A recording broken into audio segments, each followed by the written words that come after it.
এবার ফুলশোছার রাতে রায়ান ও পারুল। আমরা এমনটাই দেখতে পারব আজকের পর্বে। চলুন বিস্তারিত জেনে নেই। গল্পের শুরুতেই দেখা যায় রায়ান পারুলের ডিভোর্স নিয়ে সবাই ভীষণ চিন্তিত। এর মধ্যেই তারা গ্রামে চলে আসে। পরিবারের লোকজনের সঙ্গে যায়। বাবার মাথায় জল ঢালার সময় হলে গ্রামের লোকজন হেঁচি শুরু করে দেয়। কেউ বলে ওঠে, পারুল মানেই তো হুল্লোড়, নাচ গান। এবার জামাইয়ের সঙ্গে একটু নাচ দেখাই না। কি মানিয়েছে দুজনকে? পারুল অস্বস্তি নিয়ে বলে, আমরা কেন? এখানে তো আরও অনেকে আছে, তাদের বলুন না। আমার এসব একদম ভালো লাগছে না। কিন্তু গ্রামের মানুষ জোর দিয়ে বলে, পারুল কিছু শুরু না করলে আমাদের ভালো লাগবে না। রায়ানও এসব করতে চাইছিল না। তবু সবাই মিলে এমন জোরাজুরি করল যে শেষ পর্যন্ত রায়ান আর পারুল একসঙ্গে নাচ শুরু করল। তাদের নাচ দেখে গ্রামের সবাই খুব খুশি হয়ে গেল। হাসি, হাততালি, আনন্দে চারদিক মুখর হয়ে উঠল। পিসিমনি তখন ধীরে বলে, আমার মনে হয় না রায়ান কখনো পারুলকে ডিভোর্স দিতে পারবে। ও শুধু ধৈর্যের পরীক্ষা নিচ্ছে, কেন নিচ্ছে সেটাই বুঝতে পারছি না। ঠিক তখনই অনিরুদ্ধ বলে, যেদিন ও বুঝেছিল যে আমার সঙ্গে হয়তো পারুলের কোনো সম্পর্ক আছে, সেদিন ও খুব অস্থির হয়ে গিয়েছিল। ওর সেই চঞ্চলতা দেখেই বুঝেছিলাম ও পারুলকে ভালোবাসে। অন্য কাউকে ভালোবাসতে পারে না। হ্যাঁ পৌশালী, আমি বলছি, রায়ান শুধু একজনকেই ভালোবাসে, আর সে হল পারুল। কিন্তু মুখে স্বীকার করছে না কেন, সেটাই বুঝতে পারছি না। এদিকে ঠাম্মি দাদুকে বলে, ওদের মধ্যে ভালোবাসা আছে ঠিকই, কিন্তু আমার খুব ভয় করছে। এদি কিছু হয়ে যায়। দাদু শান্ত গলায় বলেন, এত চিন্তা করছো কেন? সব ঠিক হয়ে যাবে। শুধু সময়ের অপেক্ষা। আমার বিশ্বাস রায়ান শুধুই পারুলকে ভালোবাসে। শেষ পর্যন্ত দেখো, ভালোই কিছু হবে। এই সব কথা চলতে চলতেই আবার বাবার মাথায় জল ঢালার সময় হয়ে আসে। দাদু আর ঠাম্মি দূর থেকে লক্ষ্য করেন, এই পালোয়ান মানে রায়ান এবার কি করে। ঠিক তখনই পারুল ধীরে বলে, তুই আগে গিয়ে জল ঢেলে আয়। রায়ান তাকিয়ে বলে, চল না, দুজনে একসঙ্গে যাই। পারুল মুখ ঘুরিয়ে বলে, না, তুই যা আগে। রায়ানও জেদ করে বলে, তুই গেলে তারপর আমি যাব। এই ছোট ছোট জেদেই যেন লুকিয়ে থাকে তাদের নাবলা টান। ওদিকে টগর তার মায়ের কানে কানে বলে, মা, পারুল আর রায়ানের নাকি খুব তাড়াতাড়ি ডিভোর্স হয়ে যাবে। জানো? টগরের মা ধমক দিয়ে বলে, এসব কি অলক্ষণে কথা বলছিস? এটা কখনো হতে পারে না। তোর নিশ্চয়ই কোথাও ভুল হচ্ছে। টগর জোর দিয়ে বলে, আমার কোনো ভুল হয়নি। তুমি বিশ্বাস না করলে দাদুকে জিজ্ঞেস করো। দাদুকে জিজ্ঞেস করতেই তিনি শান্ত গলায় বলেন, পারুল আর রায়ানের মধ্যে সত্যিই ভালোবাসা আছে কিনা সেটা বোঝার জন্যই এই ডিভোর্সের নাটক। যদি রায়ান সত্যিই পারুলকে ভালোবাসে তাহলে সে কখনো ওকে ডিভোর্স দেবে না। সেই বিশ্বাস থেকেই আমরা চেষ্টা করছি। তুমি নিশ্চিন্ত থাকো। এই কথা শুনে টগরের মা খানিকটা নিশ্চিন্ত হয়। এদিকে পারুল একাই জল ঢালতে এগিয়ে যায়। কিন্তু বাবার মাথায় জল ঢালার সময় হঠাৎ তার মাথা ঘুরে ওঠে। শরীর কেঁপে ওঠে, প্রায় পড়ে যাচ্ছিল। ঠিক তখনই রায়ান দৌড়ে গিয়ে তাকে ধরে ফেলে। সে একটু রাগ মিশ্রিত উদ্বেগে বলে, কি করিস তুই? একা একা আসতে কে বলেছিল?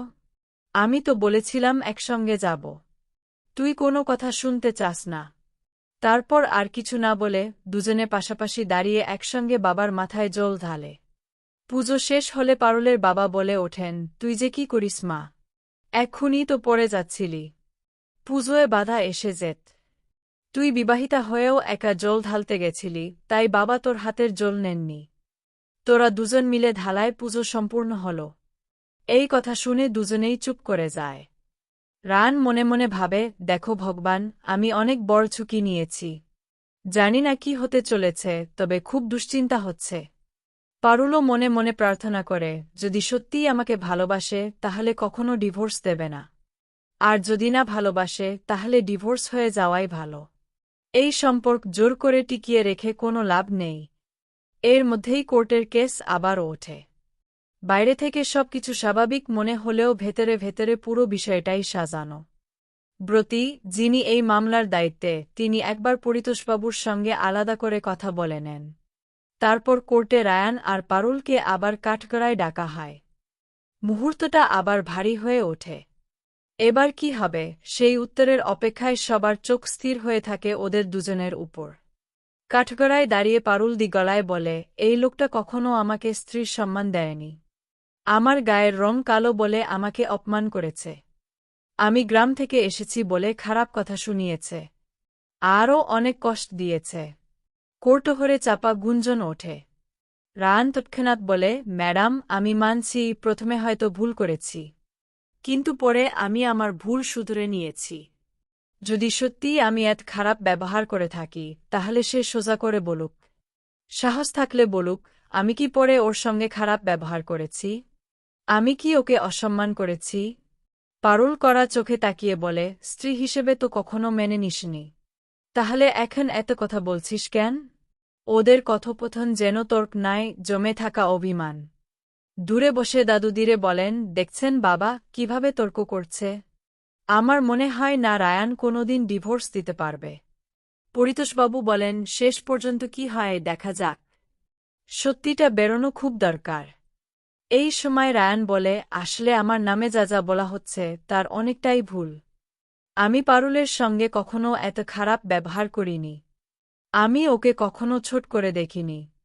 পারুল তৎক্ষণাৎ বলে, বেশি কথা বলিস না। এরপর একে একে সাক্ষী ডাকা হয়। প্রথমে পরিতোষবাবু নিজেই বলেন, রায়ান আর পারুল সবসময় একসঙ্গে কাজ করেছে। কখনো আলাদাভাবে কিছু করতে দেখিনি। কিন্তু স্বামী স্ত্রীর মতো সম্পর্কও চোখে পড়েনি। এমনকি ওরা আলাদা ঘরে থাকত। আরও কয়েকজন এগিয়ে এসে একই ধরনের সাক্ষ্য দেয়। বিচারক সব শুনে বলেন, যা বোঝা যাচ্ছে এই ডিভোর্স হয়তো অনিবার্য। এই কথা শুনে রায়ানের বুক কেঁপে ওঠে। সে মনে মনে ভাবে, যদি সত্যিই ডিভোর্স হয়ে যায় তাহলে তো সব শেষ। না, এটা আমি হতে দিতে পারি না। কিছু একটা করতে হবে। তার চোখে তখন স্পষ্ট দ্বন্দ্ব। একদিকে জেদ, অন্যদিকে ভয়, পারুলকে হারানোর ভয়। পারুল মনে মনে ভাবে, যদি সত্যিই ভালোবাসা না থাকে তাহলে ডিভোর্স হয়ে যাওয়াই ভালো। জোর করে একটা সম্পর্ক টেনে নিয়ে যাওয়ার কোনো মানে হয় না। ঠিক তখনই বিচারক ম্যাডাম গম্ভীর গলায় বলেন, আপনাদের প্রথম থেকেই একটা ব্যবস্থা করতে হবে। যেহেতু বিয়ে হয়েছে তাই ফুলশয্যার মাধ্যমে নতুন করে সংসার শুরু করতে হবে। পারুল হতভম্ব হয়ে বলে, কি বলছেন? ফুলশয্যা? ম্যাডাম শান্তভাবে বলেন, হ্যাঁ, ফুলশয্যা। আপনাদের দুজনের ফুলশয্যার ব্যবস্থা করতে হবে। সেই ব্যবস্থার দায়িত্ব থাকবে আপনাদের পরিবারের ওপর। কোর্টের তরফ থেকেও একজন প্রতিনিধি যাবেন, তিনি দেখবেন কোর্টের নির্দেশ ঠিকমতো পালন হচ্ছে কিনা। এ কথা শুনে পারুল প্রায় অস্ফুট স্বরে বলে, এটা আবার কোন ধারায় পড়ে?